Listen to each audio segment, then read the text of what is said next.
The Ed Burke trial, now in its 26th day, was very quiet as the jury continues to deliberate. Burke, Chicago's longest-serving alderman, is on trial for bribery, racketeering, and extortion. The feds say he used his political influence to pressure people to hire his private tax law firm. CBS 2's Chris Tye has covered this case gavel to gavel. He is live at the Dirksen Federal Building for us here at 4 o'clock. Chris, has it turned into a pretty healthy waiting game there?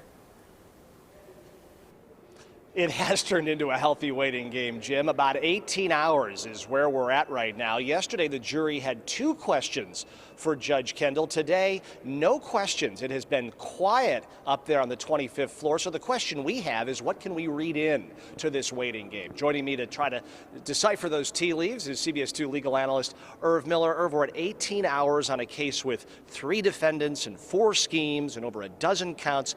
Is this a long time to be waiting or not so much? You know, there's no way to tell because you don't know what's going on in the jury room. You don't know if they're talking about interpretation of the evidence. You don't know if they're talking about some defendants are guilty and some defendants are not guilty.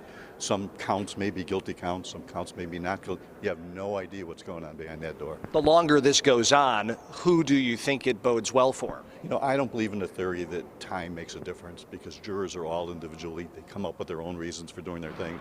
I don't think you could one way is better than the other for either side. And take us behind that door. Movies are made about these kind of moments in time. Is the expectation that they understand the questions ahead of them? They just maybe have somebody in the way of getting to a conclusion? The problem is when you have different opinions about guilt or not guilty.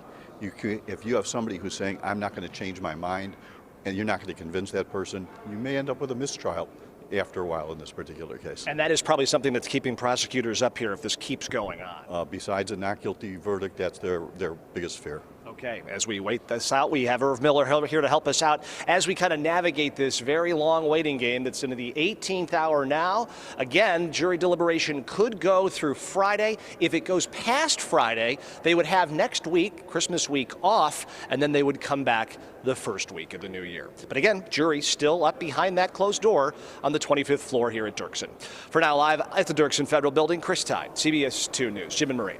Chris and Irv, thanks so much.